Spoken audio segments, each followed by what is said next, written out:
Good morning. I know this is weird. We're supposed to be in class and we're not. That's the nature of these online classes. I gotta say, I was a little hesitant to actually teach reimbursement online because of this very problem that we're going to have. Part of the entire concept of reimbursement involves not being able to do this math, okay? I want to teach you this math, however, the math is not in the book. So you're kind of stuck with me teaching the math off the top of my head. Now, ordinarily, this is not a problem because we're in the classroom together. Online, though, it's going to present some challenges because I really want you to be able to see the math being done and to see and have that interaction while we're doing it together. Now, we're going to try this video thing. I'm not good at videos. Y'all learn this. It's so much harder than talking to y'all in class. I will say that. We're going to try this whole video thing and see if I can get it to upload and see if it works for you. If not, I am also attaching to Blackboard some pages that look like this, and you'll need to get these so you can reference them. Y'all see this? We're going to use these as our guide. That would be what I'm telling you if we're in the classroom together. But since we're not, I would still like to have the opportunity to explain it to you, even if it's over the stupid computer. Okay, another obstacle that y'all are going to incur here is that I do not have makeup on, and I apologize, but it's summer, and I don't want to have to, do all that just for the computer. So, bear with my nappy face. Okay, now, the first type of reimbursement that we're going to be talking about is the percentage discount method. This, to me, is one of the easiest forms of reimbursement. That's why we're going to start out with it. And it is based on the idea that you get a percentage off of your bill, depending on the contract with the insurance company. Now, if you pull out these sheets, you'll notice I have some terminology, starting with total charges. Now, we will refer to total charges as the total amount of your bill. Now, this piece of information will be given to you in your problem, and so you will just copy this number from your problem from your written problem into your math formula. Also, the next element of our formula is the contractual adjustment, and the contractual adjustment is the difference between total charges and the allowable. Now, something to note about the contractual adjustment. This is a non-cash adjustment, meaning that no cash changes hands in the process of this adjustment. Because the hospital or doctor's office or whatever has signed a contract with an insurance company, this is kind of what I consider the cost of doing business. The insurance gets a cut on price, and the doctor's office gets market. Okay, so to me, this is almost an advertising expense. Patients who might not have come to that doctor before are now coming to that doctor because their insurance is preferred. So that is what we will be using the term contractual adjustment to account for that amount, that cost of doing business, the cost of the contract. Then we have the allowable. Now, you have learned throughout the course of this whole process that we are doing a lot of we're going to do several different math methods, the percentage discount being the first one. But we are going to be doing a lot of these problems, and the difference is going to be how we're calculating the allowable. The allowable is defined as the maximum amount that insurance is going to pay. Now, again, we will be dealing with several different ways of calculating that number, but this formula that you see here on your sheet will largely remain the same. Then we have the deductible. Now, hopefully you guys, by now, you know what a deductible is. That is that flat rate amount that is due from the patient. That's the important thing. It is due from the patient, and it is due before insurance will pay a dime. Now, once you've met your deductible, it is typically for a year. Once you've met your deductible, that goes away. Okay? But for every hospitalization, we have to check and see if the patient's deductible has been met. If there's any outstanding, that's the amount that we're going to put into this spot in our formula. The next element is the subtotal. Now, I call it the subtotal because I didn't have another word for it. Okay? The subtotal is basically the difference between the allowable and the deductible. Now, the next element is coinsurance. Now, just like deductible, coinsurance is a patient cost share, okay? It is part of patient cost share. However, where the deductible is a flat rate, the coinsurance is actually a percentage that is based on the subtotal, okay? We're not basing it on total charges. We're not basing it on the allowable. We're basing it on the subtotal, which again is allowable minus deductible. So the coinsurance is that percentage that the patient owes. Now, in a lot of problems, I will ask you to actually give me total patient liability. Total patient liability is going to be the sum total between the deductible and the coinsurance. So you got to make sure you combine those elements together. And then finally, after our coinsurance, we have the estimated insurance payment. Now, this is the estimated amount of cash we can expect to receive from the insurance company. Now, why is this important? Well, let's say you're working in the business office and your CFO comes to you and says, how much money can we expect to get from Blue Cross Blue Shield? Well, if you know your contracts, which if you work in the business office, I hope you do.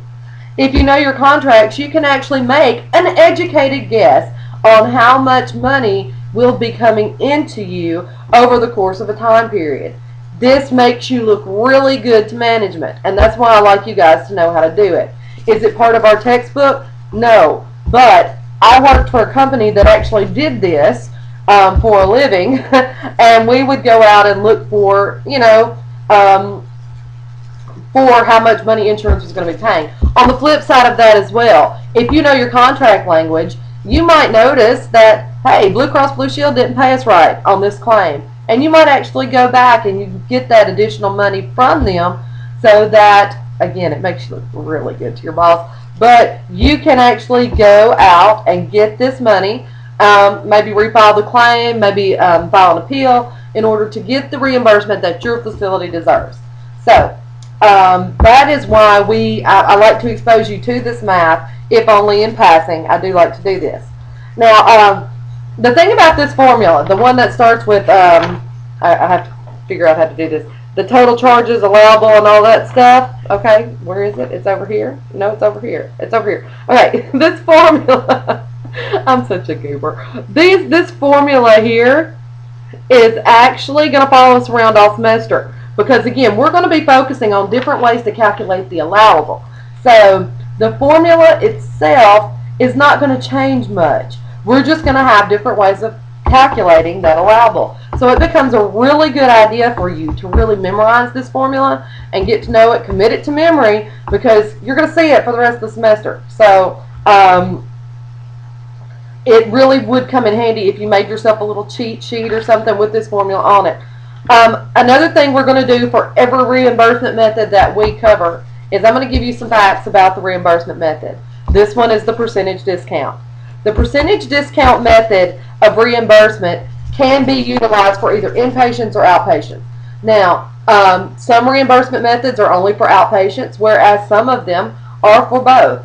Some of them might be based on a fee schedule or DRG, which we're going to talk about all of those things. But this one in particular is for inpatients or outpatients, depending on how the contract is worded. If it says for inpatient services we will pay blah blah percent, then you'll know which one it is. But it could technically be for either. We're also, for every reimbursement method, we're going to tie it back to the book, okay? The textbook tells us there are two major types of reimbursement: episode of care and fee for service. This particular method, this percentage discount method, is considered a fee-for-service reimbursement. And that is because every single charge is going to be, and you're going to see me do that a lot, every single charge is considered in the reimbursement. Episode of care, if you've read your textbook, I hope, episode of care is more like it pays for a whole episode. For example, if you're an inpatient and you're in the hospital from today until tomorrow, under a fee, an episode of care reimbursement, your reimbursement will cover everything that we do in that time period. I don't care if we cut off all your arms and all your legs and sew them right back on. It's all going to be covered under one flat rate. So episode of care is flat rate, whereas fee-for-service actually considers every single charge that we have. And that's what this one is doing, because it's based on total charges, and we're going to take a percentage of those total charges. Every charge counts into the reimbursement, and that's what we mean by episode of care. So for every reimbursement method, I'm going to be telling you, okay, this is inpatient, this is outpatient, whatever, and I'm also going to tell you whether or not it's an episode of care or a fee-for-service. Again, this one could be inpatient or outpatient, and it is a fee-for-service reimbursement. Alrighty, so let's look at a problem. Okay, let me see if I can pull up a problem here on my computer so I can read to you. I'm going to move this around. Yeah, I'm so new at this whole video thing because I just don't do it, you know. It's just insane to me that I can talk to you in your house, from my house. Please don't tell anybody how dirty it is. Okay, so in this problem, we're going to be dealing with a patient named Sue. We're going to deal with Sue a lot. She's high maintenance. She was admitted as an inpatient to McGee Hospital. She has Qual Choice, and Qual Choice has a contract with McGee Hospital. The hospital states that services will be paid at 85% of total charges. Sue's total charges totaled $49,214.57. According to her insurance, she has an inpatient deductible of $2,000 per calendar year. After that deductible is met, she has a 10% coinsurance. Alrighty. Now, what I'm asking you here is several different elements. I'm going to ask you what the contractual adjustment is. I want to know what the expected insurance payment is. I need to know patient liability in total, and I need to know the allowable. So, let's start on this. Alright, I hope you jotted down those numbers while I was talking. You should jot those numbers down. Okay, let's see. Let me write them down again. Again, this is in the attachment in Blackboard where I am working this problem out for you on paper. Alrighty, so total charges were $49,214.57.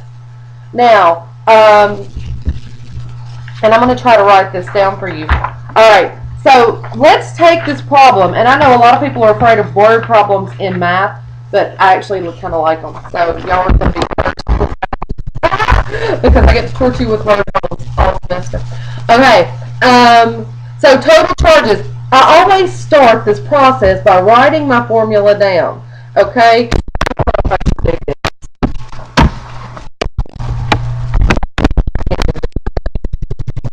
Cannon's not going to get it. Okay, total charges. So we're going to write the formula down. Total charges minus contractual adjustment equals allowable minus deductible, and so on and so forth. So let's go ahead and write all of those down.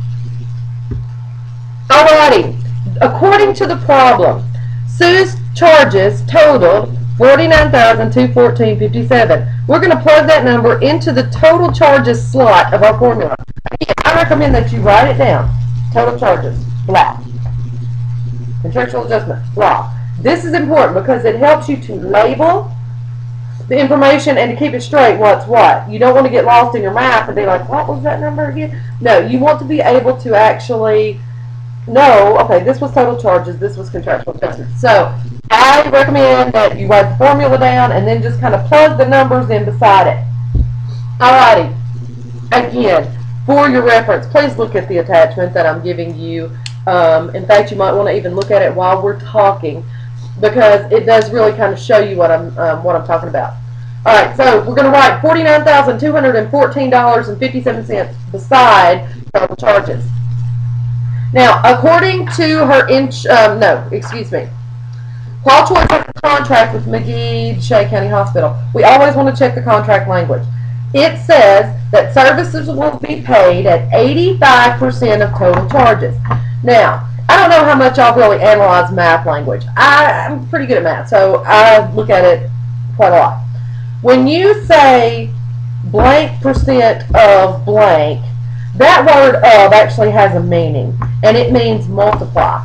Okay? The word of means multiply. So when we say 85% of total charges, what that's telling us is to take 85%, which is 0.85, and we're going to times it by total charges. Do you see what I'm saying? Like y'all can answer me. But do you see what I'm saying? 85% of total charges means 0.85 times whatever the total charge amount is.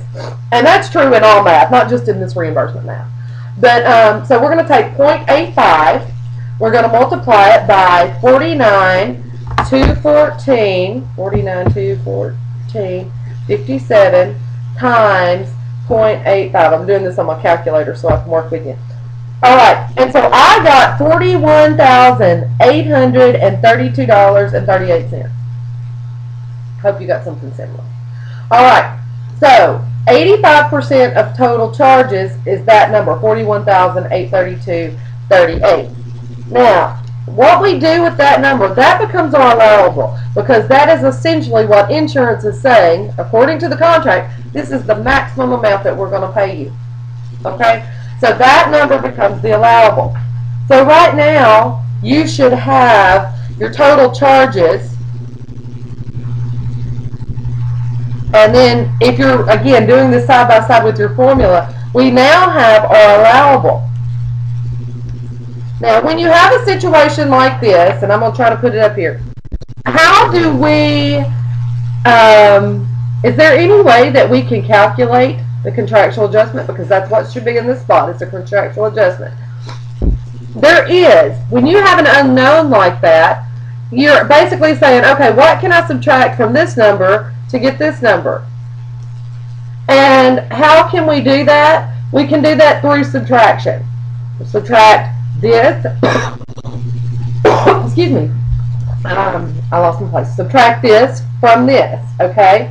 So let's do that real quick. 41,832.38, and we're going to take that from the 49,214.57, and I came up with 7,382.19.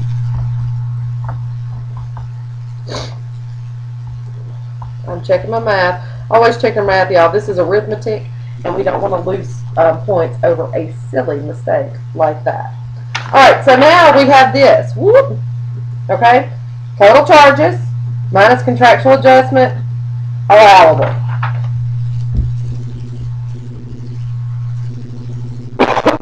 Okay, excuse me, my throat's getting dry from talking.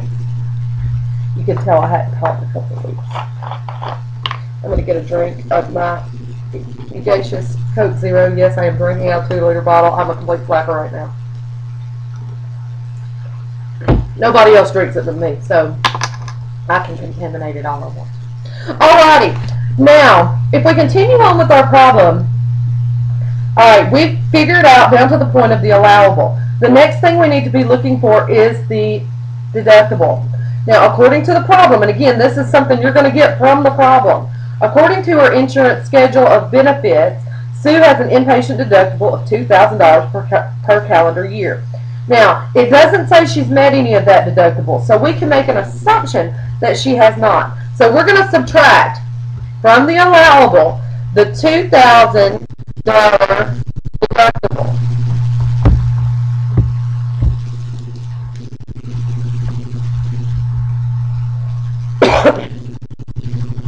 And again, I'm doing this right alongside you here.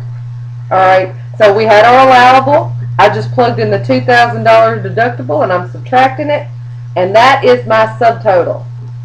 Okay? So we're down to the point of the next thing we need to consider is coinsurance. Now, according to the problem, we're going to have to do some calculation here, because according to the problem, after the deductible, the patient has a 10% coinsurance. And remember, 10% of what? The subtotal. Okay? So it's going to be the subtotal number times the coinsurance percentage. So here's the way I like to show this. Again, we're wanting 10% of, remember what I said of meant, it means to multiply. So 10%, let me get my pen right. 10% of the subtotal. So if we take 10% of the subtotal,